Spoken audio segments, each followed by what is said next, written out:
right, good afternoon. Certainly hope that all is well. It is a whopping 92 degrees here. All right. But anyway, once again, I hope everyone's having a great day. So, about maybe, maybe about 15 years ago, how old am I? No, I was probably in my late 30s, early 40s. So, maybe around 13 to 15 years ago, I was at my altar. And I'm saying the time period because there are people who tend to think, especially on this app, that when they saw you for the first time, especially like doing, tarot, that you were new to spiritual things of a spiritual nature, and that you don't know shit, and that you ain't never did nothing spiritual. Okay. So anyway, I was at my altar. I was praying, meditating. Like I said, prayer ain't just talking. You pray and you listen. Okay. And I heard the great mother say to me, let the dress drape you. Okay. I shared that with a few people. I used to share some of my spiritual experiences with people who call themselves sharing theirs with me, but now I know it was some bullshit. They probably wasn't having that shit, okay? And maybe they were, all right? But these are people who turn around and use things against me and said that the things that I shared with them was their experience and I wasn't shit and I was trying to copy off of them and the bullshit, okay? But anyway, she said to me loud and clear, let the dress drape you. Now, and I had gone through a number of years before that where I had thought of wearing nothing but dresses, skirts, no pants, okay, unless I had to, it depended on the activity, okay, and hold on for just a second, and okay, but I didn't. I grew up in Christian home, okay, went to church all my life. And I went to Christian schools all my life. I went to Protestant Christian schools, and in my 11th grade year, I transferred to Catholic, which is still Christian school. Okay, so those schools that I went to, we had a uniform. Okay, definitely in Catholic school we had a uniform, but before Catholic school, we had a uniform. The boys had their uniform, and the girls had their uniform. Okay, and the uniform was for the girls, but we could not wear pants. We had to wear dresses or skirts. Okay. You could not wear pants to school, okay? And then, but the lady who raised me, she allowed me to wear pants, any other time that I was not in school because that was a uniform. And then I went to, I grew up in Church of God in Christ, Pentecostal church, very old school back then. Again, I was born in 72, so we're talking about a while ago. And the church that I went to here was my great-grandfather's church, as I've said before, but it was the first Kojic church in the state of Ohio. So they were very old school church, okay? And it back then it was, they spoke against women wearing pants. Now, because there's a scripture that in the Bible, something about women are not to wear what pertains to a man, and I think it's vice versa. Two men shouldn't wear what pertains to women. Now we're talking about a time that was written in a time period where there were no pants. People were not wearing pants. Okay, most people wore. The dress was just like a kaftan type of style thing, just draped over the body. Okay, men wore that. You can see pictures of that, okay? Even still in some of those cultures, the men, obviously, we see that now, still dress that way, okay? And we're talking about a religion culture that was born out of even though they're viewed as the major Western religions, Christianity, Judaism, and Islam, we're talking about religions that were birthed in I would say the West, okay, the middle, well, what they call the Middle East, okay. All right, but I'm gonna leave that there, okay. But anyway, I meant they originated in the East, okay, area that we call today the Middle East. So we're talking about very hot climate, okay. But you can even see it in many other cultures that, really didn't see pants. Let me see. I'm gonna look up real quick. Let me see what Google says. Um,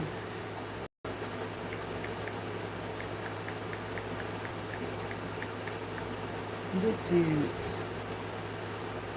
Uh,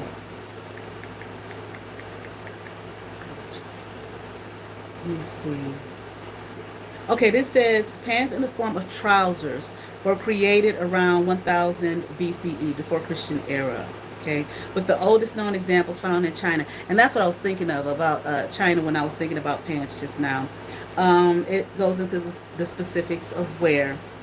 All right, these trousers date back to the 13th to the 10th centuries BC. Were made of wool and featured straight legs and wide crotches, suggesting they were designed for horseback riding. All right, that's what we just have. Just quick Google search. But anyway, like I said, Lady who raised me, she allowed me to wear pants. You know what I'm saying? She wasn't really like strict like that. Okay, although I had met people over the years who were raised in that denomination whose parents were strict on them. Okay, she wasn't. Okay, but in terms of the school that she sent us to, I had to wear uh, dresses and skirts, couldn't wear pants. And then when I went to Catholic school, saying, well, that's not true. We had our uniform, but it was skirts. Well, I went to an all-girl Catholic school, so we had skirts and then pants. I didn't really like the pants. You know what I'm saying? So I just wore skirts. I used to love our uniform. I loved our uniform. But anyway, so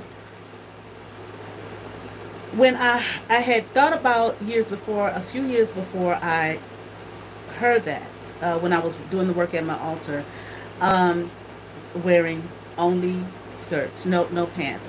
Just no specific reason. I wasn't trying to be Miss Holy thing or anything like that. It was just something that came to me, and it was a desire I had, but I did not fulfill it.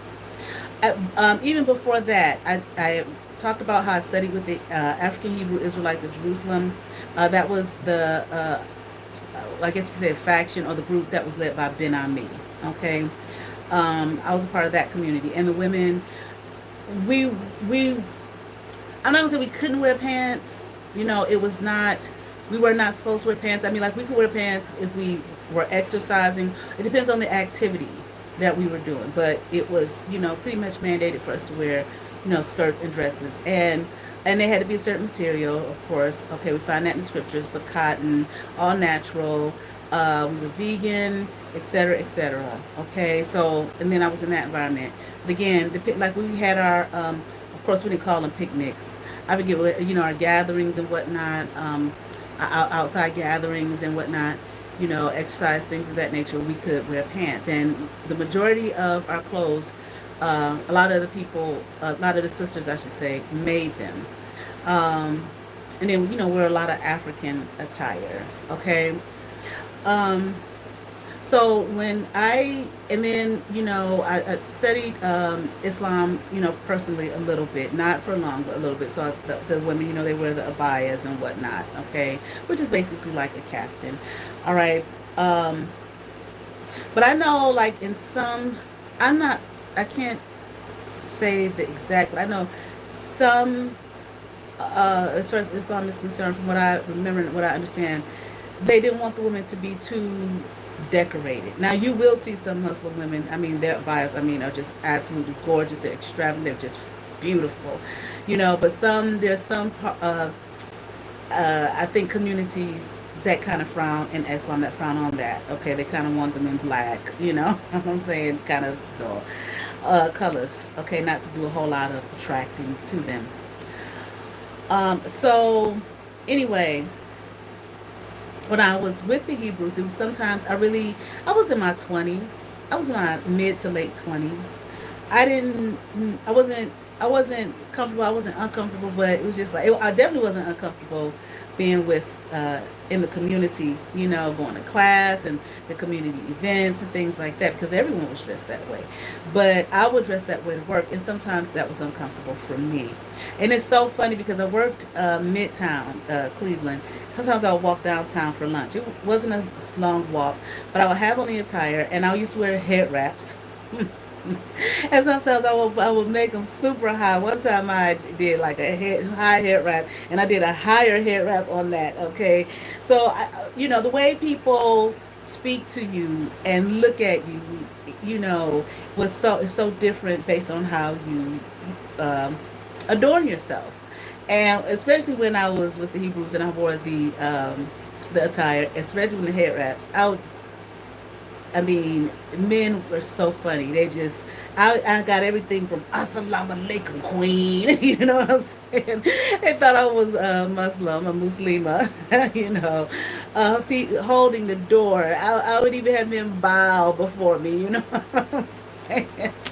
And I'll get so many compliments. But at the same time, at that stage of my life, I wasn't very comfortable with it, okay? When I wasn't in the community, with the community doing work.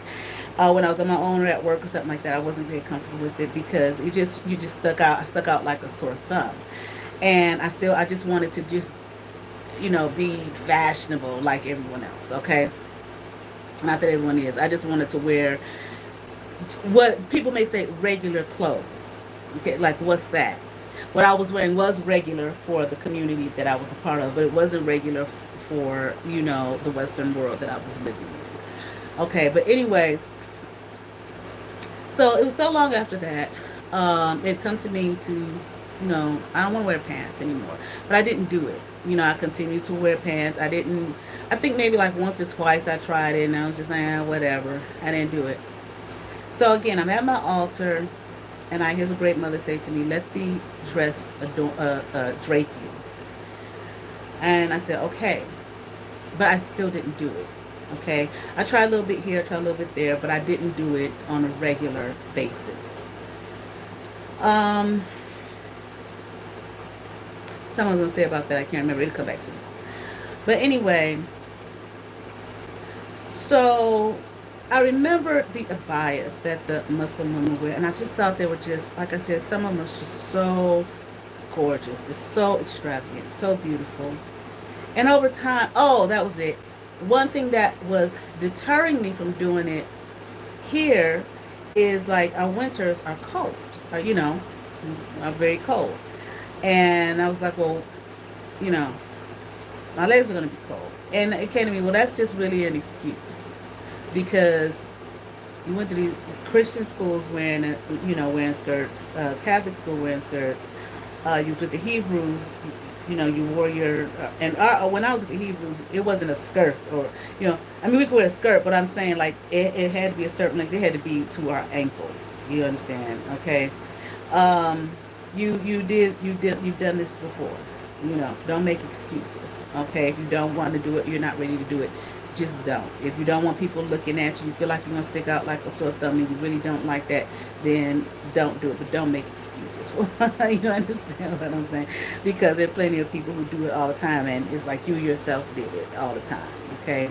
Now, when I got the word, let the dress drape you, I wasn't told like any, because if you don't, you're just going to get, there's some consequences and ramifications and all of that type of shit. No. Okay? So I had understood that one of the reasons that people, even men and women in certain cultures, did not really take the pants and wear them is because it restricted airflow, which kind of obvious, right? But also, the something about I'm hearing chi, where they like the life force or the flow through the chakras, okay, for it to flow freely, okay, it restricts it. Now, I remember a lady who raised me, she was a nurse, and she was telling me how,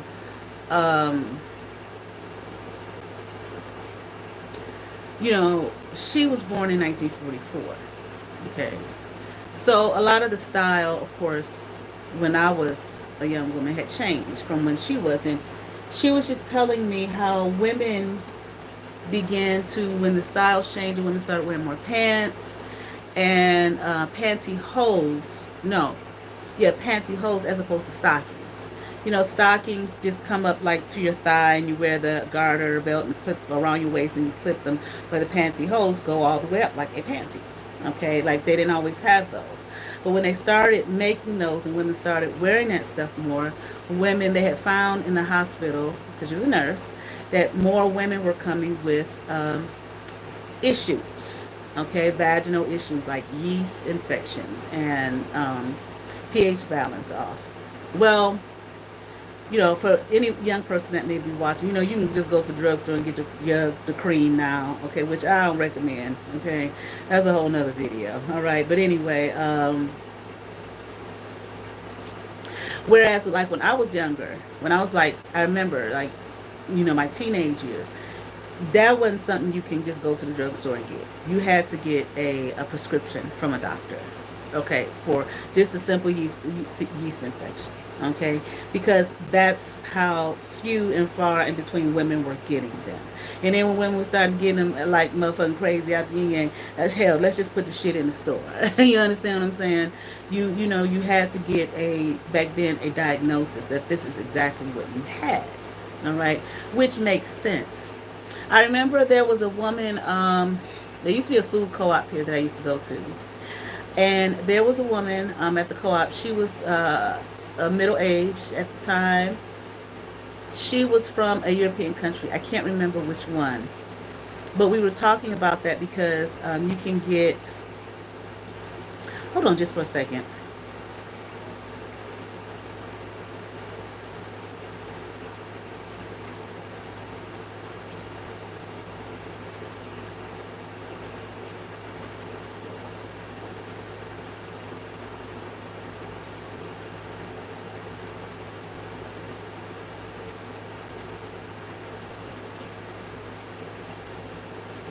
Okay. You can use an herb. Um, what's that herb? Powder arco. They used to sell herbs there in bulk. Okay, so powder arco. Okay, um, and just drink it. You know, make a tea and drink it, and it will clear it up. Okay, so we were talking about that. Me and the lady at work, they were talking about that, and she had not been in America long.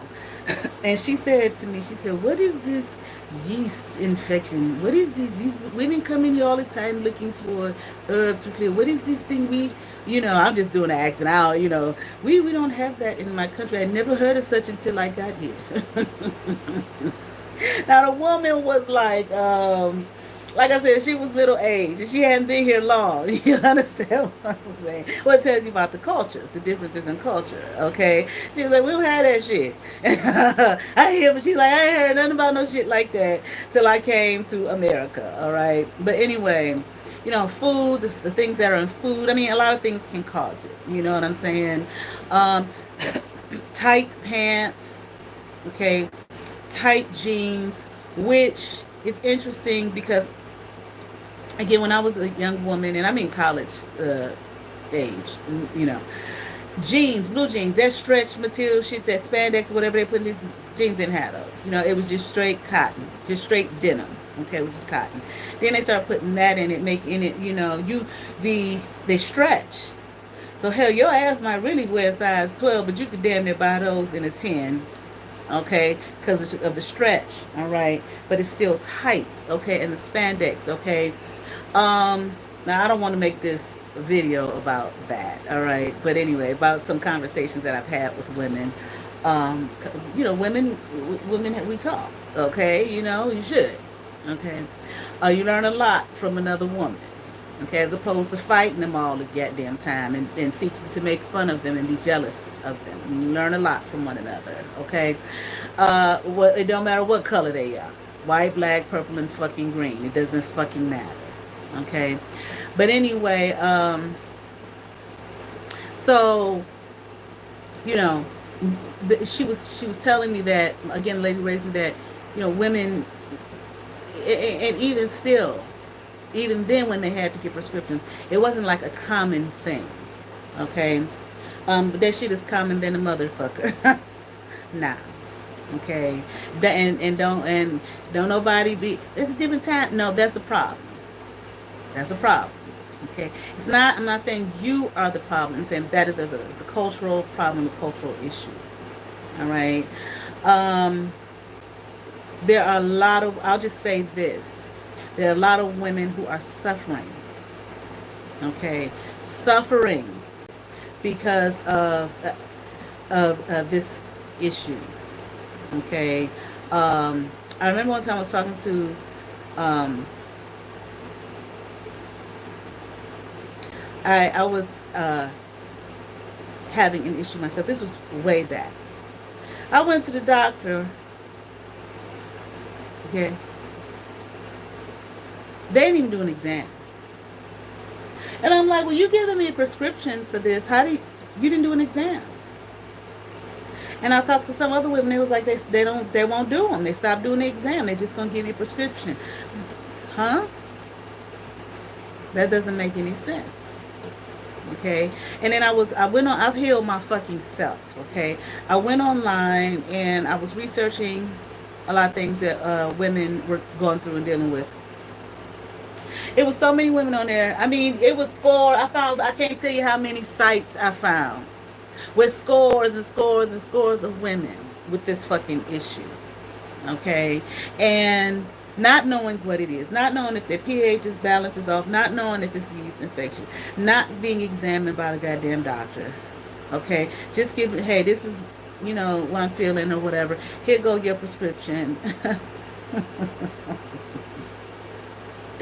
And some of the women, they would take the little pill that they would get, because before it was like, this is the 7 day, 7 days. Okay, because that's one thing my lady raised me told me. She was a nurse. Like I said, she was a registered nurse. First she was an LP and then she became a registered nurse, and she was like, healing takes at least a period of 7 days. At least. Not just of that, just period. Now we ain't talking about no major shit, okay?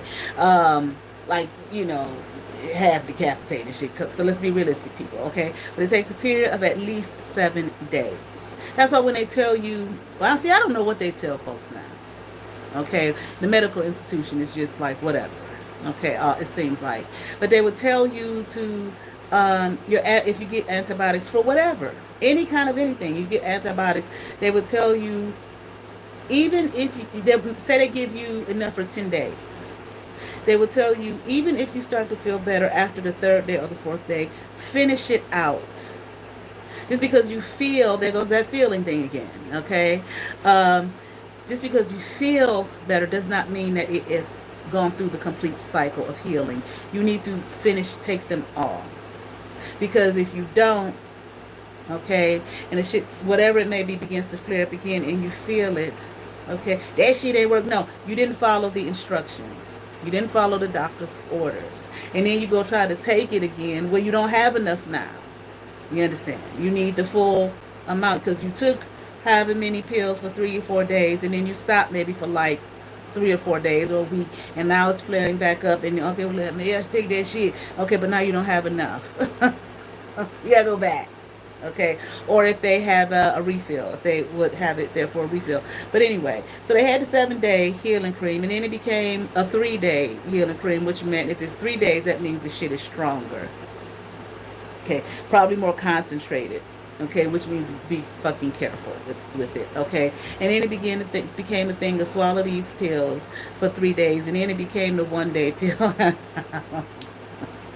I was like, this is some bullshit. Okay. All right, so I was reading all this shit, all these women, scores and scores and scores, okay, women having these issues. And they was taking the pill, doing whatever the doctor told them to do, whatever, and it would get worse. It would get worse.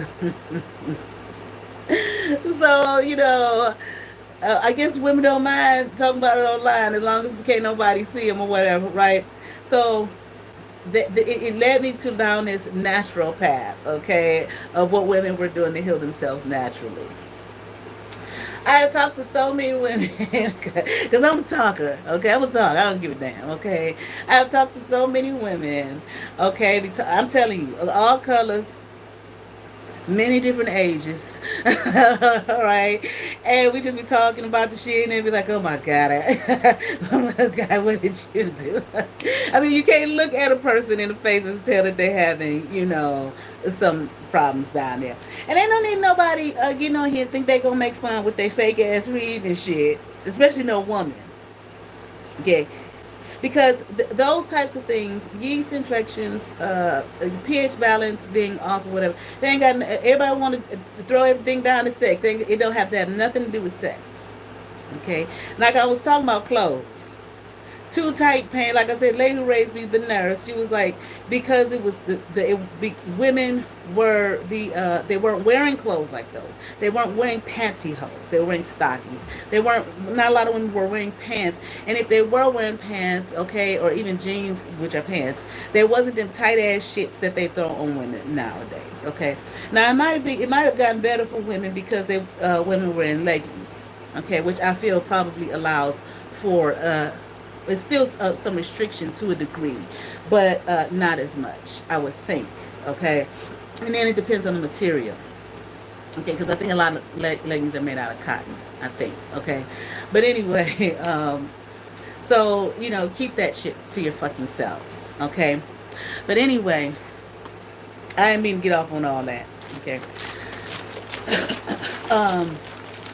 but a lot of women suffer. A lot of women suffer in silence. And they won't say anything because they feel ashamed. Okay, and there's nothing to be ashamed of. Okay, you can eat too much sugar, and it causes a problem. You can Google that. Okay, yeast and yeast in the whole body, not just in your reproductive area. Okay, again, the clothes that you wear. Okay, soaps. Certain kinds of soaps. Detergent, even when you wash your clothes, you got, what is that one detergent, I can't think of the brand, but it's free and clear. Okay, so it doesn't have the perfumes and the dyes and all of that kind of stuff in it. Okay, though there are myriad of things that can cause that issue. And there's I would think that a lot of women would know nowadays, but no, not necessarily. There might be a lot of women that know, but not all women know of ways to heal it without having to go to the. You should though.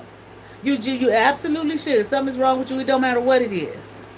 Go to the doctor and get a diagnosis. Well, hell, if the motherfucking doctor ain't gonna do the exact goddamn exam, And you might have to open your mind, talk to another woman, do some goddamn research, okay, and figure out how to heal yourself. All right. But anyway, back to what I was saying about the Kaftans. Okay, so I remember when I went to Hawaii. I was 14. I went to Hawaii, and me and my sibling, we had a babysitter, so we're sisters, had took us to Hawaii. And I remember the ladies were wearing something in Hawaii, and they were calling them muumuus. And I think that some people would they was calling Kaftans muumuus and house dresses. I remember seeing, various family members, when I was over their house walking around in what we called house dresses. And I looked, and I remember after I went to Hawaii, I was like, I laughed to myself. I was like, that's a muumuu. Because that's what they were calling them, muumuus. The ladies that I was with, muumuus, okay? But anyway, so that stayed on me ever since I had that word given to me, let the dress drape you. And I would, year after year after year after year, I'd be like, okay, but I would never do it, okay? So last year, I was led to look at Kaftans. And I was like, wow, these are really pretty. These are, house dresses have come a long way. Okay, still calling them house dresses, okay? There's some beautiful ones, absolutely beautiful. Now, when I went to Egypt, Egypt hot, it was so hot there, okay? And I don't like all that. Actually, there was some days it didn't feel that bad, especially when we were in the desert, because it was always a breeze, okay? It was really hot, and I was amazed at the women, okay? The men were wearing them too, but I was amazed at the women, wearing the abayas, long and black, and they look so heavy, you know. But I mean, they were, it was their culture. They were born in it, probably, and they were body was used to it. Okay, and the mind was used to it. It was just what it was, the way it is. That's their culture. So I saw all these, and there's some Islamic stores here that years ago I was going to go to and buy some abayas, but I didn't go. I never did it again. I never did it. So last year I was led to look at some kaftans, and I was like, oh wow, those are really really pretty, you know. So I got me some. Now I had got some before from a website. I don't remember the name of that website. I had got maybe like, had a red one, a white one, a black one, a green one, a blue one. I think I had about like 5 or 6 of them from there, and I would wear them occasionally, okay, but not very often, okay. Um, but a lot of them, when I moved to New York, I got rid of. I think I only kept like 2 of them, okay. And then I again was led to a website, and I saw these kaftans, and I said, okay, I'm gonna buy these kaftans. I'm gonna wear these kaftans. Let the dress drape. Okay. Now the word was let the dress drape. You didn't say what kind of dress. I wasn't told you had to go buy some kaftan, red kaftan. I wasn't told that at all. Okay. But I saw them and I liked them. And I was like, those are pretty. You know, they had the lady women and the models with the heels on, out going out. You know, all kind. You wear up, down, and wear around the house, whatever, however you choose. I wasn't told to wear them because of, medical issue that I just said. No, all I heard was just let the dress straight. Okay. So I was wearing them last summer. Okay. And sometimes I'm not used to that. So that heat, even though they say that people who wear those are cooler than, people walking around in the summertime, when it's hot out, and people who have on shorts and all that kind of stuff. I don't know about all that, okay? Or maybe it would just depend on culturally if that's what you're used to wearing. Okay. Which I was not, okay? But I was listening to a reading last year. The attention that I received, or the way that I was addressed by people just in passing, or interacted with in terms of maybe at the store, cashier, whatever, was, I was kind of surprised by it, but not, I shouldn't be. I shouldn't have been. Was a lot different than, because a lot of times I just throw on a t-shirt and some shorts or whatever, okay, and just keep on going, okay, except for when I go to work. And then sometimes it depends on what school I'm going to, okay, or how I feel when I wake up that morning, okay. But I was treated with, just like, nobody bowed to me, queen. I don't wear the head wraps and all of that kind of stuff anymore, okay. They're not necessarily African in nature, they're just kaftans, okay. I've seen some very pretty ones.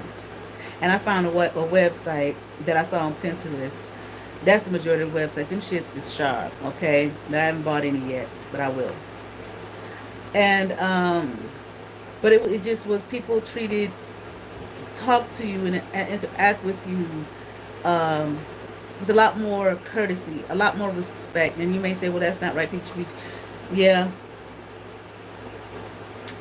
people should, right? But those who are saying that's not right and people should A, B, C, D, you all do the same thing. That's just something that human beings do. We're visual creatures, okay? And a lot of times, depending on how a person presents themselves, and people make all kind of judgments, okay? You see somebody, with a nice suit on, you probably think they're a business person. Or you see them with, I don't know if they got the flashy shit on, with the name brand, and you think they're rich, and and I don't know, having money in humans' minds equates to treating them, with respect. And if you see a poor person, or a homeless person, I mean, I have seen people, especially when I lived in DC, when I was in college. I have seen people treat homeless people just disgusting. Just disgusting. It's like, bitch, that is a fucking human being, bitch. I mean, that could be you one day. And it very well may be, since you're treating him so nasty and he hasn't done anything to your fucking ass. Okay, bitch? Don't be fucking surprised. But anyway, and then really, you don't know who that motherfucker is. Okay? I mean, when I lived in New York, the first time I lived in New York when I was younger, the homelessness in D.C. was like, when I went to D.C., what was I? What was it? I graduated in 1990. You didn't really see no homelessness like that here in Cleveland back then. I remember there was one homeless guy that we used to see downtown all the time. Me and my friends would go downtown. And when I got to D.C., I mean, goddamn, it was homelessness everywhere. I was like, wow, I had never seen no shit like that before. But then when I went to New York, that shit was taken to a whole new level of goddamn. But the unfortunate thing, in one respect, I was so used to seeing it by that point. You become desensitized to stuff. It was just a lot more of it. Was a bigger city too. And I remember I saw one white guy out there with a sign that talked about how he had just lost everything, that he was a millionaire. And actually, the way he looked, some of the stuff he had on, he did look like he came from some money, and he had just not long ago lost everything. On the street, okay? So I don't need nobody thinking that shit can't happen to them. Anything can happen to anybody at any point in the fucking time, okay? But anyway, back to what I was saying. So I'm listening to this reading. It's interesting how certain videos show up in your algorithm. I don't even remember what the name of the reading was. But whatever the title was, it was something that was like, okay, it sparked my interest. And I think I had seen the person before. I'm not 1,000% sure it is who I'm thinking about right now, but because it was last year. Okay. But she was saying such positive things about the person. You this and you that and you this, and positive, positive, positive. And then made some kind of commentary about what the person was wearing. And the commentary was about the person wearing Kaftans. And then laughed. I was like, that's interesting. I see sometimes people think I'm naive. It's not so much naive. I just don't do stupid shit. I don't do it, and I don't have no interest in it. And I sometimes I think, why would a person do stuff? Who gives a fuck what somebody got on? And I said to myself, the bitch can't be talking about me. And it kind of came to me, but who else is out there? And you don't see no whole lot of women wearing Kaftans either. You just don't. I mean, unless they're from a particular culture and they just happen to be here, maybe an African culture or something like that, and they just happen to be here in America, but or maybe in a house, but you just generally don't see it. Well, I said to myself, I'm not going to be paranoid.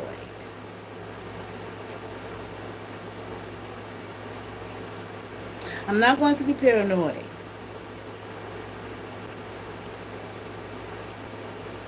And left it alone.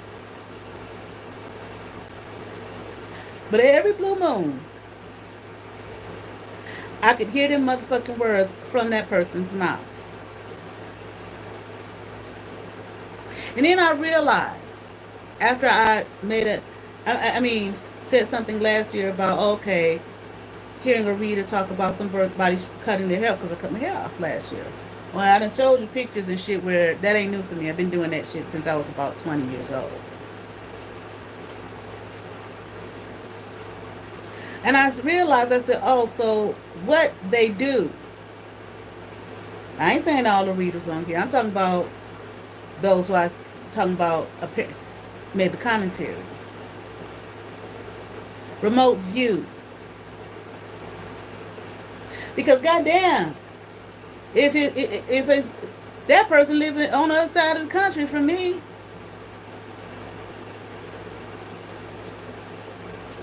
You remote view and and watch and remote listen and all of that type of thing to talk about people, readers and whatnot in the readings.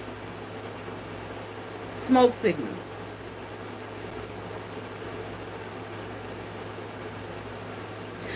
So I suppose if I came on here or you remote view and you saw me in some tight ass shit,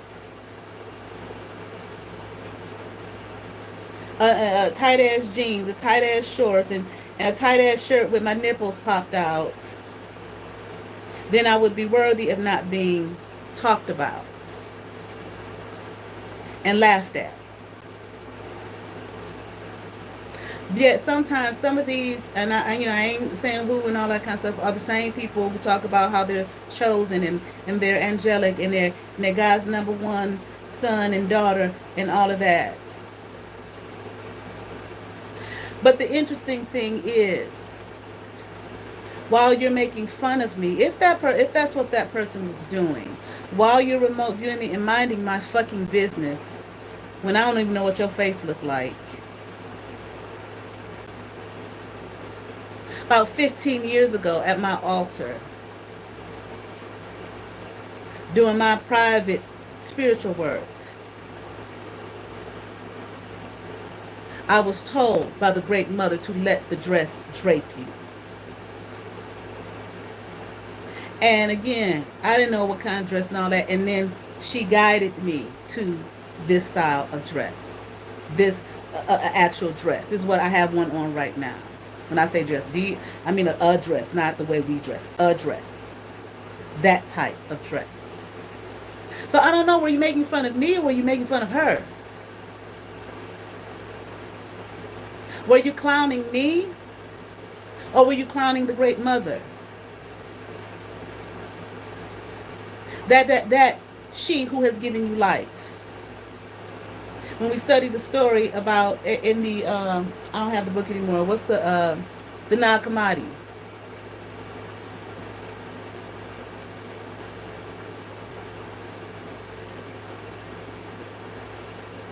Some may call her the Pistis Sophia. And because of her child's screw up, thinking that he was God, the only, the great, the almighty, and making a false realm that which we live in right now. And he went to create man, and she came behind him and blew breath into the life of man. Humanity. So they would have a piece of a chance. So is it me that you were making fun of, or were you making fun of her?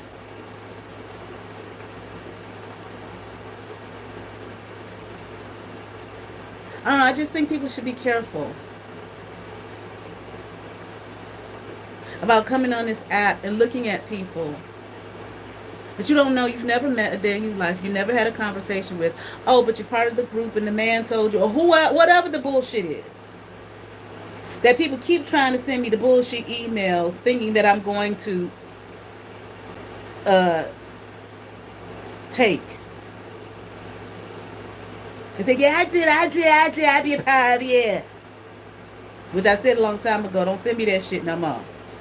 And whoever stopped for a long time and then came back a few weeks ago harassing me about it 3 times. Bitch, leave me alone. Whoever that person is. Just delete, goddamn delete. But you probably do it again and it'll be the same thing over and over. Delete. Moving the fuck on. So, I mean, like, I know it's a lot of frauds in the world. Many are called, but very few are chosen. I know it's a lot of frauds in the world. But not everyone is. I know it's a lot of people in the world who they may not be all that they say that they are. Maybe they're striving to become that. I don't know, whatever. I'm just saying you don't know their life. You don't know their walk. You don't know anything about that person. But you will remote view them, remote watch them, scan them from the moment you came into connection with them. Because I said this was about 15 years ago, long before I got on the goddamn YouTube.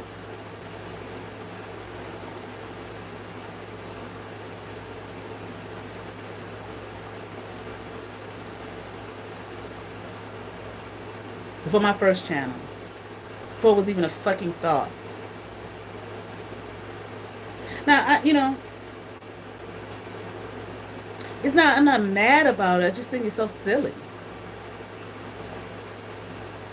And the funny thing is, I listen to this person. If it's the person that I think it is, believe it is, I'm pretty sure that's who it was. I listen to this person's reading. They have some very good readings, but they bite off me a whole lot. Almost word for fucking word. But I can be laughed at and made fun of for how I dress. And whatever else. What is that? That's supposed to be that destiny swapping shit or whatever. Now, it's anything, there's never anything wrong. We learn, human beings, they say this place of learning, I guess, whatever. We learn from one another. There's nothing wrong with that. Either being inspired by or learning something from someone or whatever. But it's so interesting how you could just be in my business watching me, which really that's more laughable to me, that someone would take time out of their busy life to go remote view and watch a bitch they don't know from fucking Adam, to send the smoke signals of ha ha ha, let's laugh at her on fucking YouTube for the fucking group. We the end crowd. So let's laugh at that one over. Did you get that one over there? Put in the reading what she got up.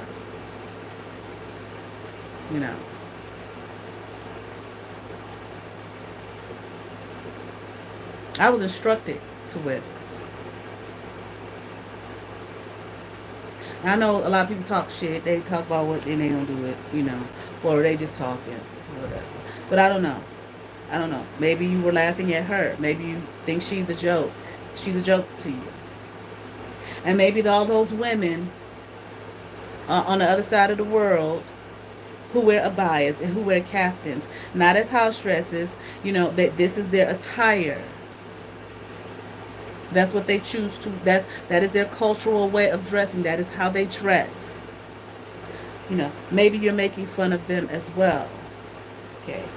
Let's see something real quick. What are the benefits of wearing a kaftan? Kaftans offer a blend of comfort, style, and versatility, making them a popular choice for various occasions. Their loose, flowing design provides exceptional comfort and breathability, which, like when I was with the Hebrews, we could not wear like any fake material. We could only wear like cotton, silk, linen, and wool. Okay, and I think there's something in the Bible about that in the Old Testament, in Hebrews. Okay, I know there is. Okay, I don't know what material this is. Okay, I'm talking about then breathability. Because they're loose, even if it's not. Well, I can't tell sometimes when I get one in material, I'm like, okay, this is some fake material. Okay, which doesn't allow the body to breathe. It almost like it suffocates the body.